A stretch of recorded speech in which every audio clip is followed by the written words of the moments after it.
Now we shall discuss about the property of charges. तो properties of charge में तीन properties हमें mainly देखनी है। एक क्वांटाइजेशन ऑफ चार्ज, बहुत ही इजी है। क्वांटाइजेशन का मतलब होता है, बस आप ये समझ लीजिए कि आप लेन देन जो करेंगे वो हमेशा एक पर्टिकुलर वैल्यू में करेंगे। क्वांटाइजेशन का मतलब यही होता है। अगर मैंने आपसे उधार लिया तो अगर आप मुझे उधार इस शर्त पे दे रहे हैं कि हम आपको जो भी उधार देंगे वो 100 के मल्टीपल में देंगे, अर्थात 100 रुपये देंगे, 200 रुपये देंगे, 300 रुपये देंगे, 400 रुपये देंगे, 4000 देंगे, 5 लाख देंगे, लेकिन कभी भी 125 रुपये देने के तो सवाल ही नहीं उठता है, क्योंकि मैंने पहले ही कहा है कि मैं जब भी आपको उधार दूंगा 100 के मल्टीपल में दूंगा, है तो 200 दूंगा, लेकिन 250 दूंगा ही नहीं, क्योंकि 250 क्या है, 100 का मल्टीपल नहीं है। समझ रहे हैं? तो इसका यही क्वांटाइजेशन है।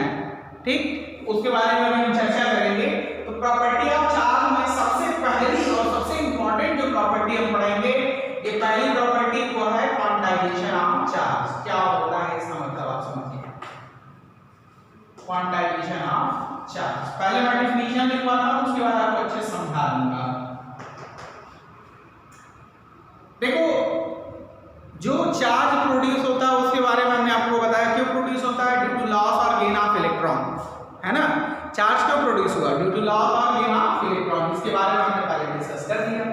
तो क्वांटाइजेशन ऑफ चार्ज ये कहता है कि द लॉस और gain of electron will always done in some integral multiple of a value e, है ना। तो क्वांटाइजेशन ऑफ चार्ज ये कहता है कि लॉस और गेन, लॉस और gain of electron is always done in the integral multiple of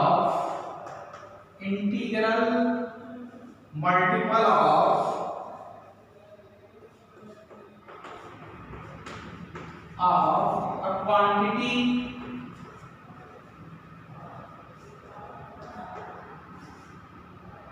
E। इस E की वैल्यू आप जानते हैं 1.6 into 10 to the power -19, है ना, कूलम। इसकी वैल्यू आप जानते हैं। तो क्वांटाइजेशन ऑफ चार्ज जो है वो कहता है कि अगर इलेक्ट्रॉन का जो लॉस हो रहा है या गेन हो रहा है, तो ऐसा हमेशा जब भी होगा, तो ऐसा जब भी हो रहा होगा तो कैसे हो रहा होगा, in the integral multiple of quantity e, अर्थात कोई भी एटम या कोई भी वस्तु या तो 2 ई ले सकता है, 3 ई ले सकता है, 4 ई ले सकता है, 5 ई ले सकता है, 1 करोड़ ई ले सकता है, 1 अरब ई ले सकता है ना। इसी तरह कोई भी एटम या कोई भी ऑब्जेक्ट 1 इलेक्ट्रॉन दे सकता है, 2 इलेक्ट्रॉन दे सकता है, 500 इलेक्ट्रॉन दे सकता है, 5 मिलियन इलेक्ट्रॉन दे सकता है या ले सकता है ना। लेकिन कोई भी एटम जो है 1.5 इलेक्ट्रॉन नहीं दे सकता है, 3.25 इलेक्ट्रॉन नहीं ले सकता है ना, या 6.237 इलेक्ट्रॉन नहीं ले सकता है, या 6.2 इलेक्ट्रॉन नहीं ले सकता है। मतलब कुल मिला के कहने का ये है कि लॉस और गेन ऑफ इलेक्ट्रॉन जब भी होगा वो हमेशा इंटीग्रल मल्टीपल, लॉस और गेन ऑफ इलेक्ट्रॉन जब भी होगा वो हमेशा इंटीग्रल मल्टीपल ऑफ ई के फॉर्म में होगा। समझ में आ रहा है? फ्रैक्शनल ट्रांसफर ऑफ चार्ज नहीं होगा, है ना, कि ऐसे कहेंगे हमने क्या देखा कि इतना चार्ज, इतना इलेक्ट्रॉन हमको मिला है, या 4.25 इलेक्ट्रॉन हमें दिया है किसी को, या 1000.67 इलेक्ट्रॉन हमने किसी को दिया है। तो ये सब कहना क्या है, गलत है। क्यों? क्योंकि लॉस और गेन ऑफ इलेक्ट्रॉन जो भी होगा वो क्या होगा, यहाँ क्या होगा, लॉस हो रहा होगा पॉजिटिव है, यहाँ गेन हो रहा है नेगेटिव है, यहाँ पे लॉस हो रहा है पॉजिटिव चार्ज है। तो लॉस और गेन ऑफ इलेक्ट्रॉन हमेशा क्या होगा, इंटीग्रल मल्टीपल में होगा। यही हम कहते हैं कि plus charge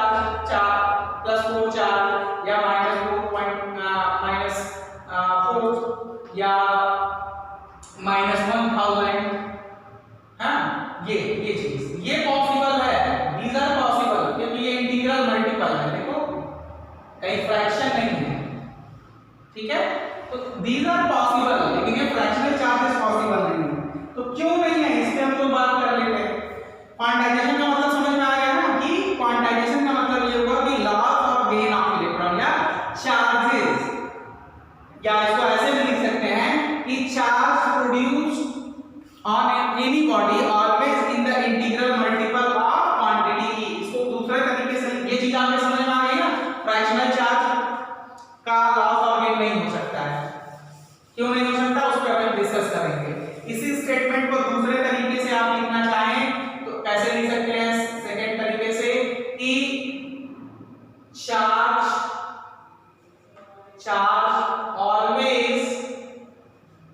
always produced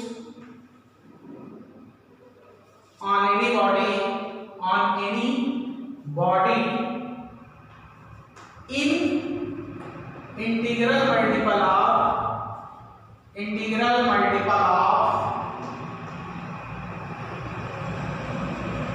of a quantity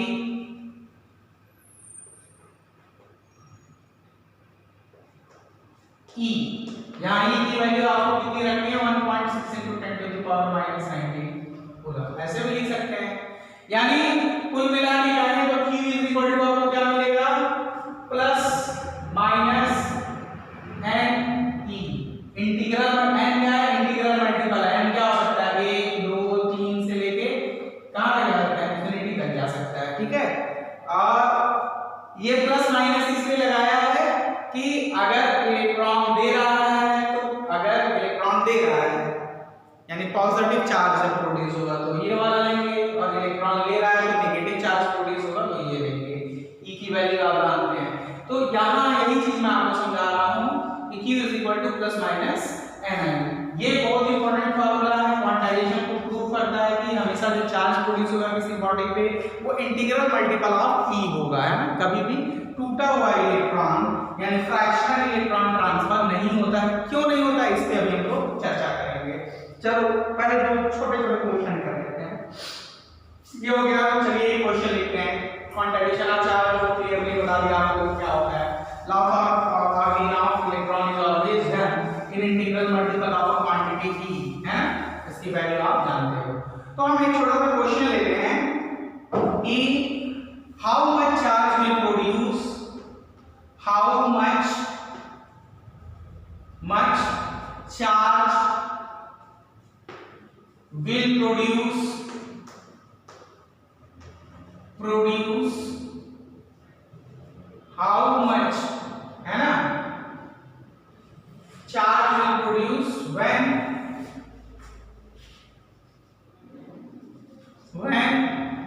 1000 electrons are transferred to a comb,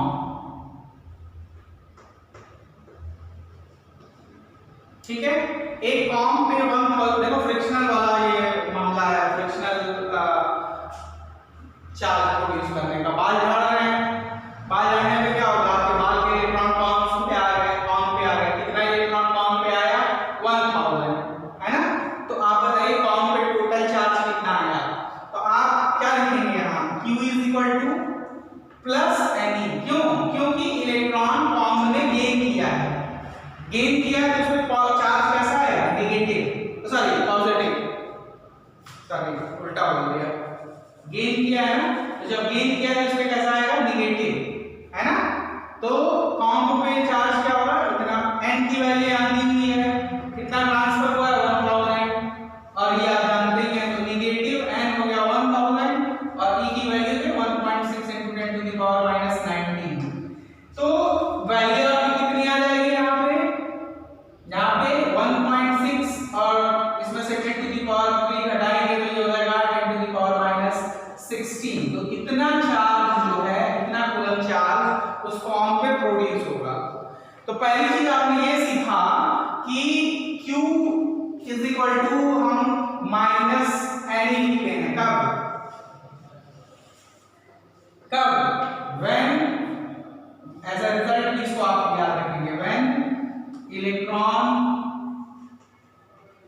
is gained। ठीक है, तब ये फार्मूला यार अलग रखेंगे, प्लस माइनस एन में से माइनस वाला है ना, क्योंकि गेन हुआ इलेक्ट्रॉन। एक और न्यूमेरिकल हम कर लेते हैं कि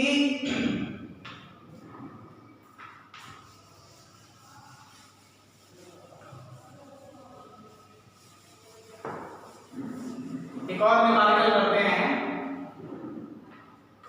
a charge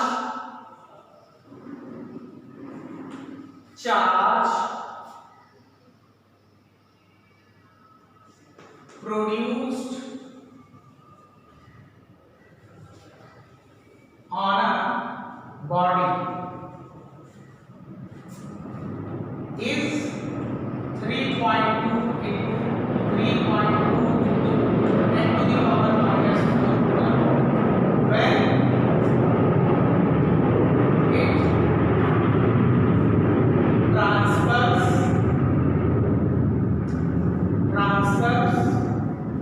electron to ebonite। ठीक है, तो find the charge on ebonite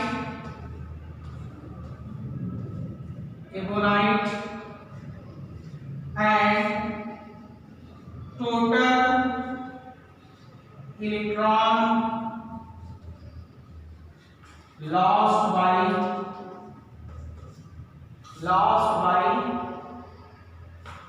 body.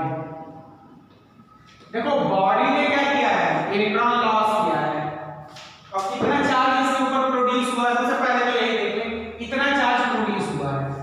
तो अभी कंजर्वेशन आगे बढ़ेंगे तो समझ में आ जाएगा। तो इतना जो चार्ज इसने लॉस किया है, इतना ही चार्ज एबोनाइट पे प्रोड्यूस होगा, लेकिन विद नेगेटिव साइन। क्यों? क्योंकि एबोनाइट ने ये जो चार्ज प्रोड्यूस किया होगा, कैसे प्रोड्यूस किया होगा, विद गेन ऑफ इलेक्ट्रॉन। तो गेन ऑफ इलेक्ट्रॉन से हमें मालूम है कि क्या कैसा चार्ज प्रोड्यूस होता है, नेगेटिव। तो चार्ज ऑन एबोनाइट आप लिखोगे चार्ज ऑन एबोनाइट याद है ना, वैसे भी पता है कि नेगेटिव चार्ज प्रोड्यूस, तो कितना होगा minus 3.2 into 10 to the power minus 4 coulomb. With negative sign मिलेगा सारा, उतना ही चार्ज प्रोड्यूस होगा। भाई जितना दिया है उतना ही चार्ज जिसने लिया है उतना उसके ऊपर प्रोड्यूस होगा। आप ये जाहिर सी बात है, लिया है तो इलेक्ट्रॉन उसके गए होंगे, इसलिए नेगेटिव चार्ज के साथ लिखेंगे। अब दूसरे क्वेश्चन पे आते हैं। दूसरा क्वेश्चन ये कह रहा है कि आप बताइए कितना इलेक्ट्रॉन ट्रांसफर किया उसने, कि उसके ऊपर चार्ज कितना आ गया 3.2 into 10 to the power minus 4। तो आप जानते हो कि Q is equal to, इसने क्या किया है कि क्या किया है, इसने इलेक्ट्रॉन दिया है तो उसके ऊपर कितना चार्ज आएगा, पॉजिटिव। तो यहाँ कौन सा वाला फॉर्मूला लगाएंगे, ये वाला। आप एज अ रिजल्ट याद रखिएगा कि when electron is given then charge on donor, यानी जिसने दिया, चार्ज ऑन डोनर के लिए कौन सा फॉर्मूला यूज करेंगे, Q is equal to plus Ne। अब चार्ज ऑन एक्सेप्टर अगर करना होता तो माइनस, क्योंकि नेगेटिव चार्ज आता। तो ये चीज हो गई। हमको क्या फाइंड करना है, हमको पता करना है कितना इलेक्ट्रॉन ट्रांसफर हुआ, यानी है। तो चार्ज टोटल कितना आ रहा है 3.2 into 10 to the power minus 4 coulomb का टोटल चार्ज आ रहा है। और ये एन हमें पता करना है कि कितना चार्ज इसने ट्रांसफर किया। और E की वैल्यू आपके पास है ही, यहाँ ले आएंगे 1.6 into 10 to the power minus 9। चलिए ये कैंसिल हो गया 2, ये ऊपर जाएगा तो कितना आ जाएगा 15। तो 2 into 10 to the power 15 electrons का ट्रांसफर हुआ होगा, इस वजह से इतना चार्ज इस पे डेवलप हुआ होगा। और ये इलेक्ट्रॉन किस पे ट्रांसफर हुए हैं, एबोनाइट पे, इसी वजह से ये चार्ज आया। तो इस तरह के क्वेश्चंस में कोई दिक्कत नहीं होनी चाहिए। तो याद रखिएगा कि फॉर लॉस इंपॉर्टेंट है, हालांकि बता दिया for loss of electron, formula कौन सा यूज करेंगे, Q is equal to loss हो रहा है तो जाहिर सी बात पॉजिटिव चार्ज आएगा, यानी ये, ठीक है। सेकेंड फॉर गेन होगा तो नेगेटिव चार्ज आएगा, यानी Q is equal to minus N use करेंगे। तो ये तो क्वांटाइजेशन ऑफ चार्ज के बारे में बात, कुछ न्यूमेरिकल्स भी कर लिए लगे हाथ, वो आपको बता भी दिया कि क्वांटाइजेशन ऑफ चार्ज क्या होता है। लॉस ऑफ गेन जो होगा वो हमेशा इंटीग्रल मल्टीपल ऑफ इलेक्ट्रॉन के फॉर्म में होगा, इंटीग्रल खड़ा इलेक्ट्रॉन के फॉर्म में, है ना। मैंने 2 इलेक्ट्रॉन ले सकते हो या 2 इलेक्ट्रॉन दे सकते हो, 100 इलेक्ट्रॉन ले सकते हो या दे सकते हो, लेकिन 100.2 या 100.2 इलेक्ट्रॉन दे या ले नहीं सकते हो। क्यों? अब सवाल उठता है क्यों, सबसे इंपॉर्टेंट क्वेश्चन, चलिए उस पे आते हैं। जिसने कभी सोचा होगा इस थ्योरी के बारे में, क्वांटाइजेशन ऑफ चार्ज के बारे में, और किसने सोचा होगा सबसे पहले क्वांटाइजेशन के बारे में बात किसने की थी, क्वांटाइजेशन के बारे में बात की थी मैक्स प्लैंक, ठीक है। तो प्लैंक ने ऐसा इसलिए सोचा था, देखिए क्यों, और बोर ने उसको आगे बढ़ाया, क्यों ऐसा सोचा। देखो इलेक्ट्रॉन जब ट्रांसफर हो रहा है तो इंटीग्रल मल्टीपल में ही होगा। वजह यह है कि किसी इलेक्ट्रॉन को ट्रांसफर के दौरान अगर तोड़ के, जैसे अगर मान लो मुझे 2.5 इलेक्ट्रॉन किसी को ट्रांसफर करना है तो इसका मतलब हमको इलेक्ट्रॉन तोड़ना पड़ेगा ना।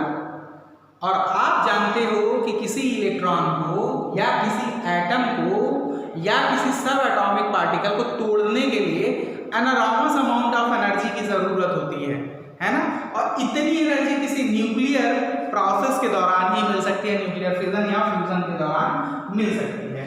जनरली किसी इस तरह के जनरल फिजिकल रिएक्शन में या जनरल रिएक्शंस में, केमिकल रिएक्शन में इतनी एनर्जी नहीं प्रोड्यूस होती है कि कोई इलेक्ट्रॉन टूटे। तो ये चीज आपको क्लियर समझ में आ गई होगी कि क्यों जो है इंटीग्रल मल्टीपल के फॉर्म में ही इलेक्ट्रॉन ट्रांसफर हो रहा है। उसका रीजन यही है, क्वेश्चन में ये आता है why electron always transfer in integral multiple, integral multiple and not in fraction। तो इसका जवाब आप यही लिखेंगे कि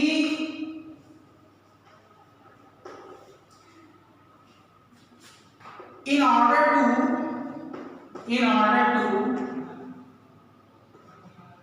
transfer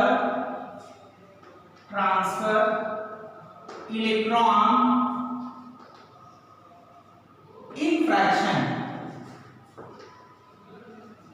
है ना। उदाहरण के तौर पर मुझे मान लो 4.5 इलेक्ट्रॉन को ट्रांसफर करना है और 3.25 इलेक्ट्रॉन ट्रांसफर करना है। तो अगर हमको ऐसा करना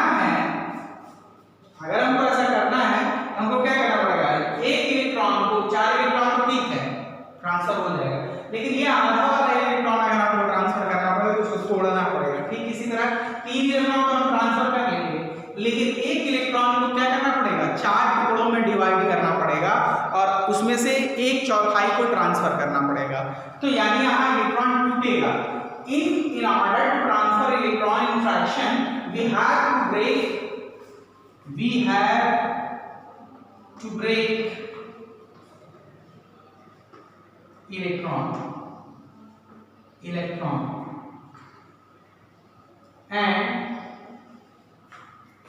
and such amount of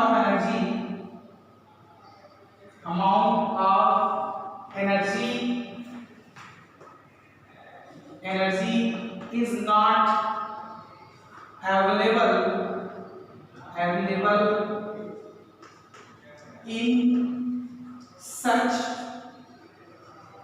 such reactions, ठीक है, रिएक्शन such energy या such amount of energy is not available in these reactions which can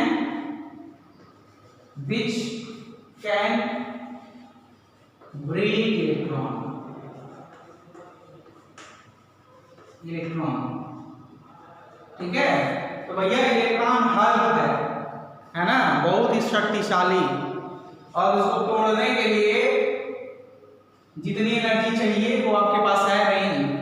इस तरह के सिंपल रिएक्शन में जहां इलेक्ट्रॉन का आदान प्रदान हो रहा है ना, वहां आप इलेक्ट्रॉन को खड़ा इलेक्ट्रॉन ही ले सकते हैं, खड़ा इलेक्ट्रॉन ही दे सकते हैं, टुकड़े में नहीं कर सकते हैं, क्योंकि टुकड़ा करने का मतलब तोड़ना, और तोड़ने के लिए आपको बहुत सारी एनर्जी चाहिए। उतनी एनर्जी इस तरह के सिंपल रिएक्शंस में अवेलेबल नहीं होता है। तो इसका आंसर आपको क्लियर हो गया होगा। अब चलिए नेक्स्ट प्रॉपर्टी की बात करते हैं कि चार्ज जो होता है वो एडिटिव होता है ना, यानी अलजेब्रिकली हम उसको बड़े आराम से जोड़ सकते हैं। तो दूसरी प्रॉपर्टी जो है वो है additivity of charge. Second property additivity of charge, वो ये बताता है कि the positive charge as well as negative charge can be simply added,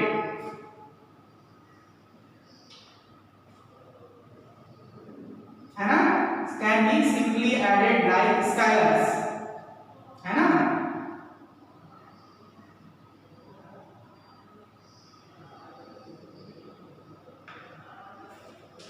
तो यही है कि एडिटिविटी ऑफ चार्ज आप क्या बताओगे कि the charges can be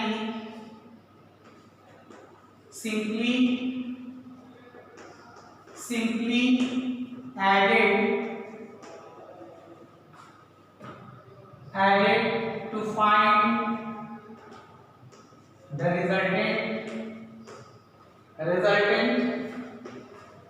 resultant charge while considering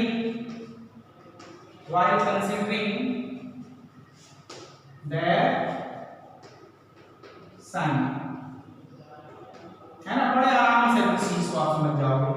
मान लो हमारे पास 4-5 चार्ज है, लेट ये तो आपका ये चीज होगा, मैं ये एग्जांपल दे रहा हूं आपको। मान लो हमारे पास 4-5 चार्ज है, एक है Q1 जिसकी वैल्यू है -3 कूलम, एक है Q2 जिसकी वैल्यू है 10 कूलम, और एक है Q3 जिसकी वैल्यू है -7 कूलम, और एक है Q4 जिसकी वैल्यू है 8 कूलम, ठीक है।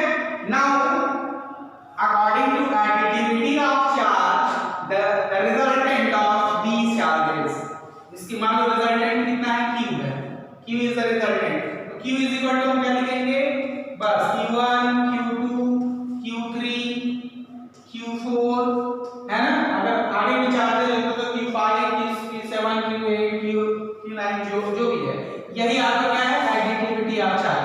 और ध्यान यही देना है कि हमको साइन कंसीडर करना है, यहाँ Q1 कितना है -3, Q2 कितना है 10 कूलम, है ना, Q3 कितना है -7, Q4 कितना है 8।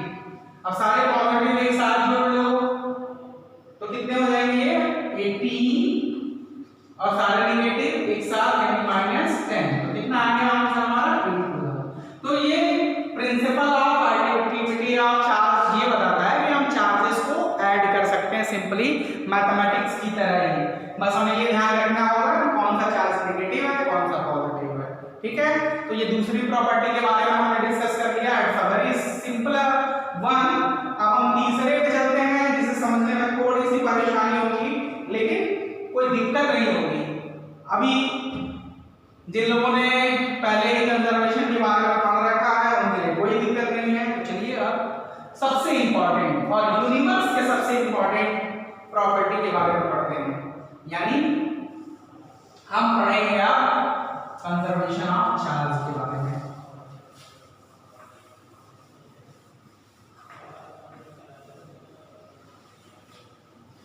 कई तरीके से डेफिनेशन इसको पढ़ेंगे। तीसरी property conservation of charge.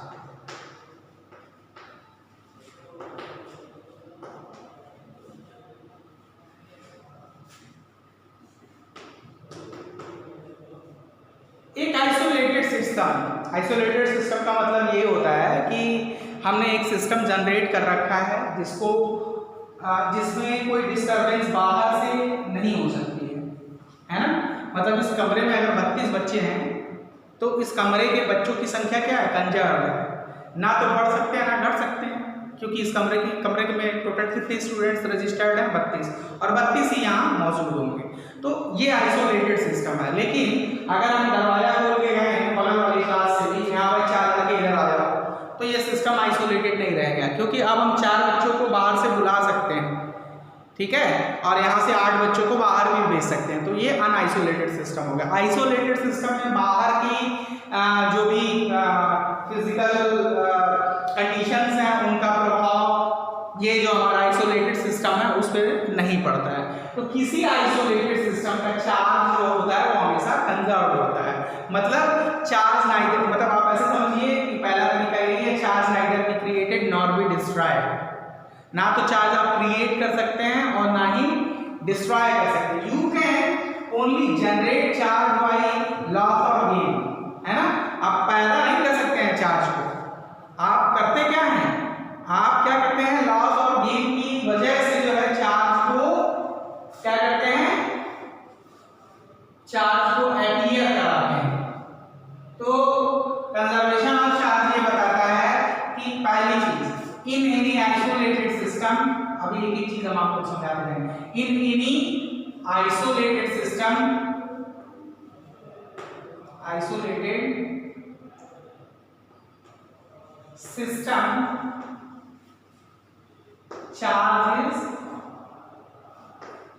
charge is conserved, ठीक है। दूसरा तरीका, पहला तरीका ये है इसी चीज को करने का। दूसरा तरीका ये है कि इन any isolated system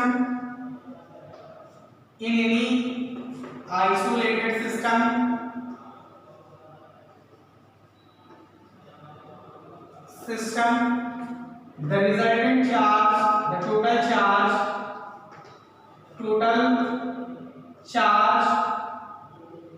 of the system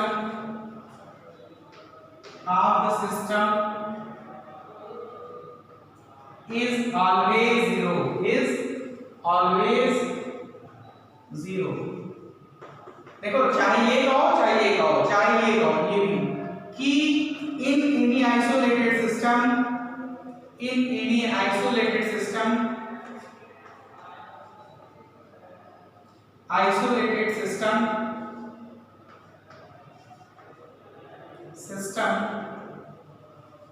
charge always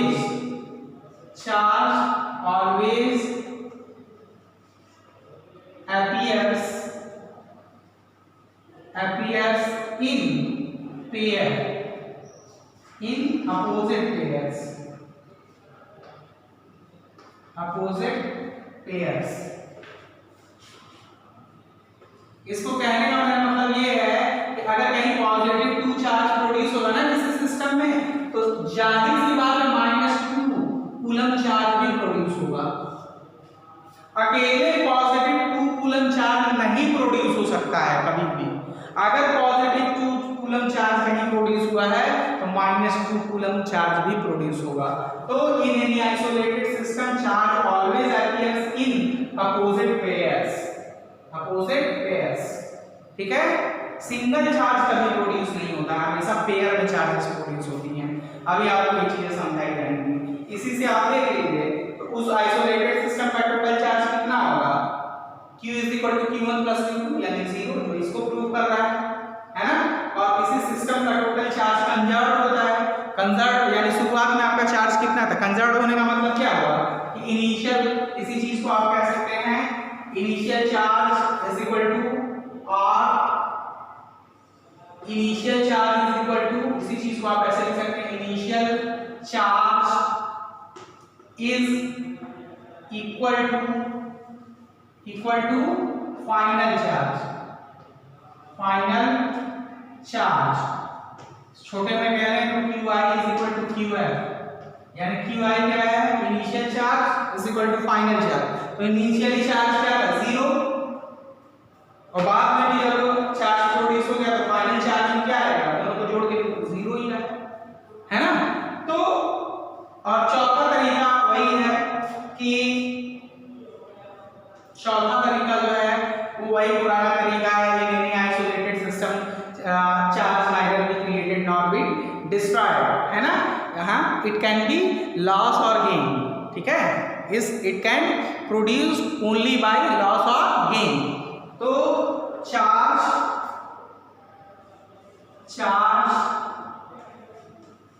can neither be create नहीं कर सकते आप, और destroyed, it can only appear by ये E है भाई, appeared by loss or gain of क्या, इलेक्ट्रॉन। ये E लिख रहा है इधर जगह कम। तो ये वाला तो नीचे वाला हर जगह आप पढ़ते ही हैं, इसमें कोई बड़ी चीज नहीं है। तो charge can neither be created nor destroyed, it can only appeared by loss और गेन ऑफ इलेक्ट्रॉन। तो ये सारे तरीके हैं, these are different method of same conservation of charge, है ना, चार्ज का संरक्षण। तो अगर इसको हमें प्रूव करना हो, आपको समझाना, तो देखिए हम कैसे समझाएंगे, बड़े आराम से मैं आपको समझा रहा हूं। देखिए मान लीजिए एक आइसोलेटेड सिस्टम है, ये है हमारा isolated system, this is our isolated system. इसमें जो है हमारे पास क्या मौजूद है, सोडियम क्लोराइड। हमारे पास क्या मौजूद है, सोडियम क्लोराइड। चलिए इससे खतरनाक भी कुछ ले लेते हैं। मान लीजिए हमारे पास मौजूद है मैग्नीशियम क्लोराइड है, MgCl। तो ये बना कैसे होगा, जाहिर सी बात है, Mg ने अपना 2 इलेक्ट्रॉन क्या किया होगा, दिया होगा क्लोरीन को, और क्लोरीन ने क्या किया होगा, 2 इलेक्ट्रॉन लिया होगा मैग्नीशियम से, MgCl2, है जी। तो ये मेरे कहने का मतलब आप ऐसे समझें, 2 क्लोरीन है ना यहाँ पे, यानी एक क्लोरीन ने 1 इलेक्ट्रॉन लिया होगा मैग्नीशियम ने जो दिया होगा, और एक क्लोरीन ने एक और इलेक्ट्रॉन लिया होगा जो मैग्नीशियम ने दिया होगा, क्योंकि मैग्नीशियम के पास 2 इलेक्ट्रॉन है। तो हियर इस आइसोलेटेड सिस्टम में आप देखो कि टोटल नेगेटिव चार्ज कितने हैं। In any isolated system charge is always conserved, initial charge is equal to final charge. तो यहां पहला और प्रूफ मैं करता हूं, लाइन से प्रूफ करते चला जा रहा हूं इसकी हेल्प से। देखिए पहला proof in any isolated system initial charge, तो QI आप निकाल लीजिए। इनिशियल चार्ज शुरू में MgCl2 पे क्या था, कोई चार्ज नहीं था, 0 था। अब यहां देखिए बाद में मैग्नीशियम पे चार्ज कितना है, यानी चार्ज ऑफ मैग्नीशियम हम क्या मान लें, Q1 कितना है, 2 + 2 कितना है, +2 E, ठीक है, क्योंकि इसने इलेक्ट्रॉन दिया है। और यहाँ Q2 क्या है, इलेक्ट्रॉन ऑन 2 क्लोराइड्स, तो इस पे टोटल चार्ज कितना आएगा, -2E। तो टोटल फाइनल चार्ज कितना हो गया, QF इज इक्वल टू क्या हो जाएगा, Q1 + Q2 कितना आ गया, +2 है प्लस -2 कितना आ गया बच्चों, 0 आ गया। तो आप देख रहे हो, दिस इंप्लाइज कि initial charge is equal to final charge. तो पहला वाला प्रूफ करके आपको दिखा दिया मैंने, अब आप इस पे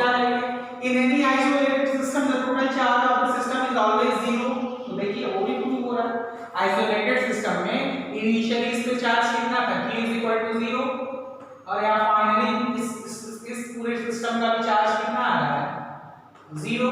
ये भी प्रूव हो गया। तीसरा, इन isolated system charge orbital appears in opposite pairs. तो देखिए यहाँ दूसरा वाला, ये पहला मैंने प्रूफ कर दिया, दूसरा प्रूफ कर दिया, तीसरे पे आ जाते हैं। तीसरे को प्रूफ करके मैं आपको दिखा देता हूँ।